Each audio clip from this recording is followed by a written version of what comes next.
Okay, so pagkatapos ng mahaba-habang kainan, sa dami ng stalls na napuntahan, eto, nakabili tayo ngayon ng panula. So, iinom muna tayo before tayo bumalik sa maaksyong food trip mamaya. So, stay tuned guys!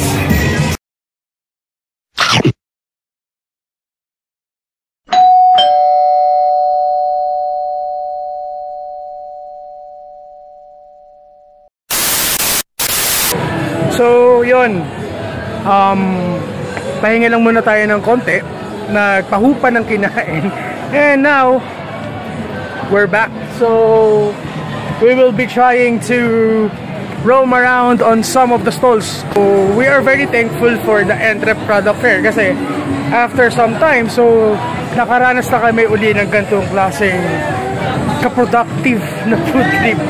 So, ayan, may mga ilang taong nagtatawag and we're here. So, lilibot-libot ulit tayo.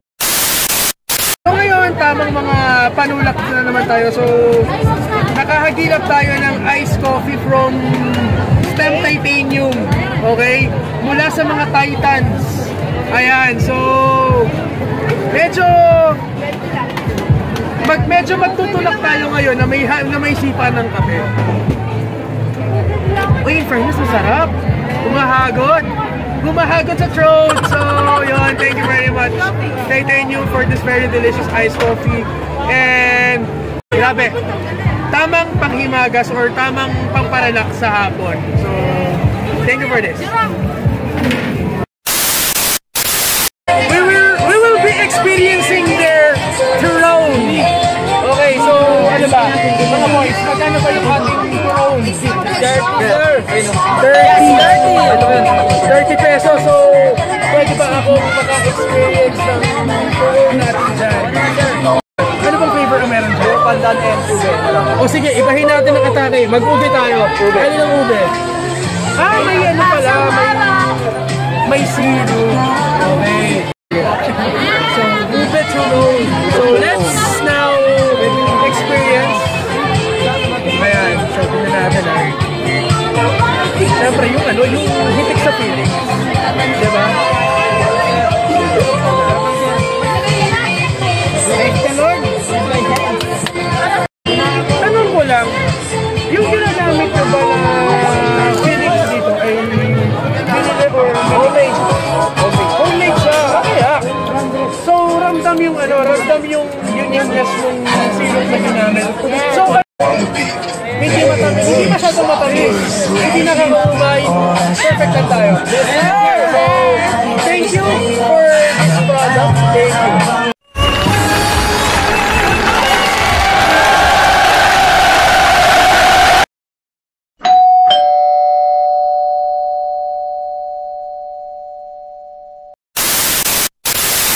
Okay, so ngayon halos closing na ng event ngayon. So, medyo mag-aano tayo, medyo mag-uusisa tayo sa ilang mga students natin dito. So, Onad. Yes, sir. Yes. So, kumusta naman so far yung experience nyo ngayong product fair? Okay naman siya, sir, kahit na naging worthless. Kasi yung yung puhunan namin, hindi namin nabawi. Nalugi. Pero okay lang naman, enjoy naman kahit na nakakapagod, kahit mainit. Okay siya, sir. Best experience. At ang importante, may nagawa kayong maganda today. So, thank you for that. Thank you for that, Onad. We have here Ara from Yums, Quezon. So, yung experience mo so far, kumusta naman? Okay naman po, nakakapagod po. Nakabenta naman po kahit pa paano. Kahit po medyo matumal. Pero ano yung pakiramdam mo right after the whole event? Masaya naman po na nakakapagod din. Random kita, mo, yung face mo. Diba? Pero, thank you. Thank you po. So guys, eto naman yung mga ko dati from Yums Rizal. So, how are you after the event? Napagod. Pero ano yung feeling na ano yung parang naging feeling nyo after nyong makabenta, after ng buong event natin?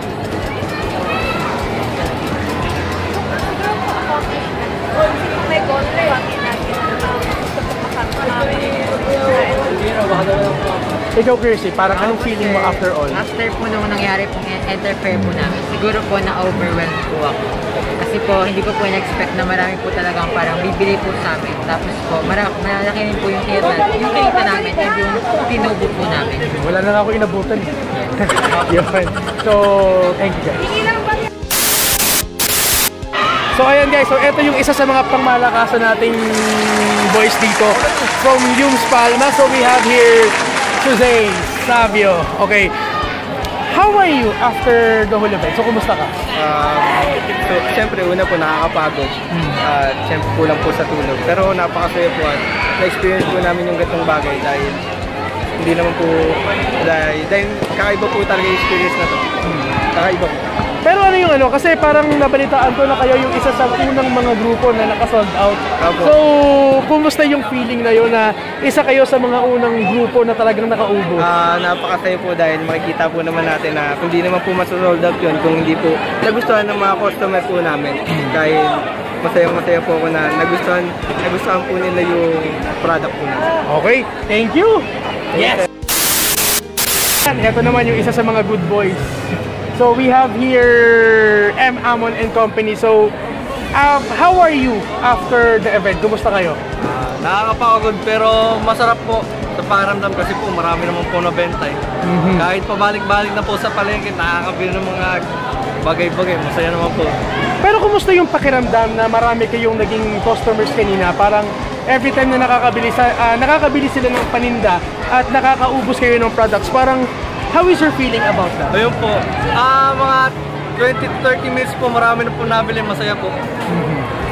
Okay, so ano yung hindi mo malilimutang moments dito? Yung pabalik-balik po ng bilihin, pabalik-balik po na bumibili ng mga pagkain na panggamit sa product. So that's what we call effort. So thank you very much. Thank you very much. Yeah. So we have another guy here na maaano natin. So we have here Eman from 12 Palma. So anyways, after the entire event, kumusta ka? Happy sir, kasi during kasi ano namin maging difficult po yung mga during address, pagkagawa ng product. But now, parang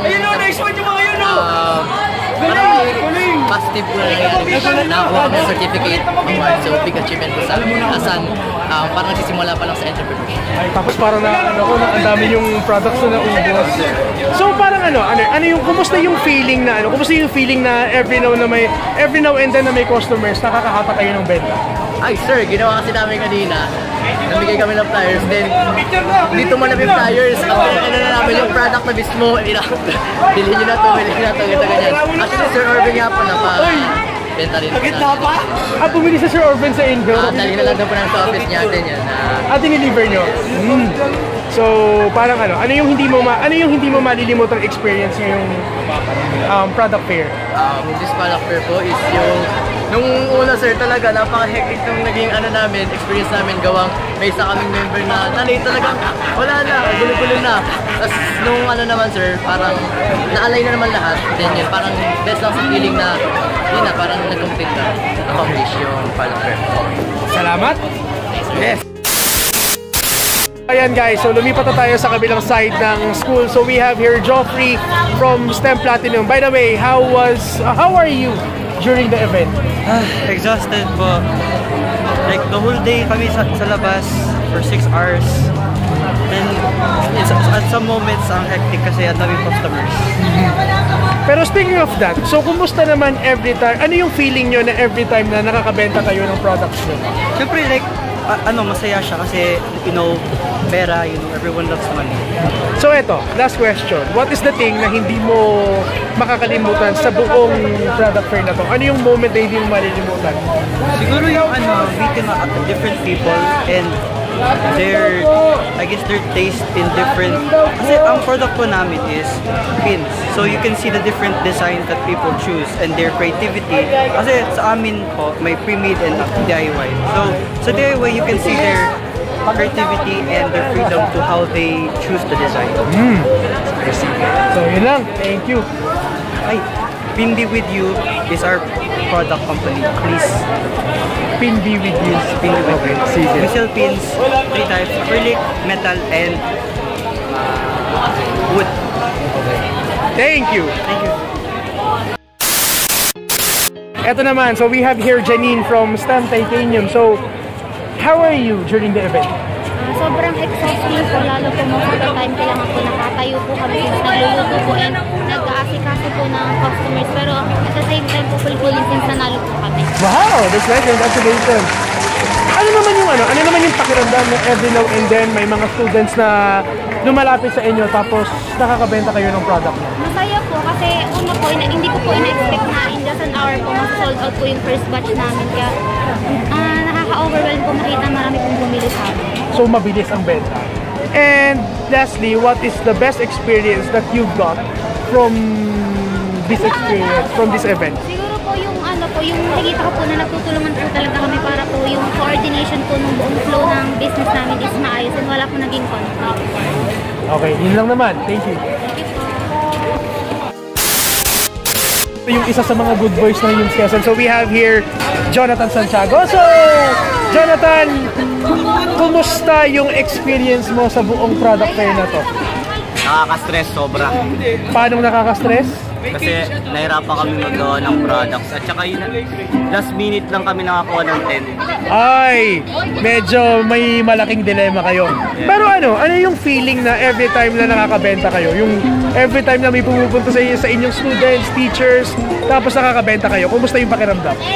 Nung hindi pa kami nakakabenta, parang nade-drain kami. Tapos nung nakabenta na kami, parang nagiging excited kami bigla. So, kahit paano malakas naman yung benta. Opo. So, ano yung parang hindi mo malilimutan na nangyari ngayong event na to? Muntik na kaming hindi makakuha ng 10. Ah, okay. So, parang dumarating sa punto na halos ma-short na rin kayo. Okay. Kasi daw, kung hindi daw kami makakuha ng 10, sa room lang kami mag-teaching. Okay, nag-gets ko ang point mo. So, thank you. So, at this point, we have here Gian from STEM Titanium. So, how are you during the entire event? Ano po, dumating po sa point na wala kaming tulog kasi po nagagawa po kami ng paper, tas inaayos po namin yung product po namin kagabi. So yung mga kasama ko po, nasabay po kasi namin sila. Tapos anong oras na po sila nakauwi? Mga 10 na po, 11. Tas, ayun po, parang nakaka-drain siya. Nakaka-drain. Pero worth it naman po kasi po, ayun, nanalo po kami sa at least it's worth it talaga, no? Masarap po yung product. Oh, that's nice. So, second question, kumusta naman yung feeling na pag meron kayong mga students or teachers na bumibili tapos medyo, kumbaga, lumalakas yung benta? Ang fulfilling po niya kasi po parang pay off po yung hard work po namin. So, lahat ng pagod, lahat ng puyat. Tapos kanina po kasi may bumili po sa amin. Parang po siya, may kapansahan. PWD, inclusive, no? Ganun. Tapos sabi ko kay ate, ano po yung sa inyo? Tapos tinuturo niya, sabi ko, ito yung notepad. Tapos ayun, nasarapan siya sa luto namin, sir. Bumalik siya, kasama pa ang kaibigan niya. Oh, nice! Nakahatak pa siya, no? Opo, tapos bumalik ulit siya nung hapon, ng isa pa po. So, tatlong kuha, tatlong bili. Oo. Pero eto, last question. So, ano yung hindi mo malilimutang part ng product fair na parang fulfilling or yung experience? Siguro po ay yung saya tuwing nagagawa po kami ng product. Tapos po yung saya din po na naidudulot po ng mga estudyante po na bumili sa amin. So, in-enjoy nyo talaga? Okay. At least it's really a worthwhile event talaga. So, thank you. Yes. So, at this point guys, kasama natin ngayon yung mga bagets ng Yums Rizal. So, we have here Nathaniel, Jude, and Kyron. So, unang tanong, kumusta kayo ngayong product fair? Okay naman po, nakabawi. Tsaka sulit ang pagod kasi naubos yung paninda namin, sir. Sulit naman. So, speaking of paninda, so kumusta na every time na may pupunta sa inyong bibili, customers, So parang ano yung, kumusta yung pakiramdam ninyo na every time na may nabebenta kayong produkto? Masaya sir, nakagana lang. Nakaka-flatter ng puso sir kasi syempre na parang yung naisip pala namin nagustuhan ng ibang tao, hindi lang kami sir.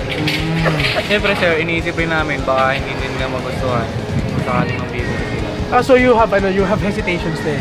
Sir. Last question. Ano yung hindi nyo malilimutang experience sa naganap na product fair? Sir, yung mga yung mga pabalik-balik na mga suki na. Yung parang merong mag-jowa na bibili.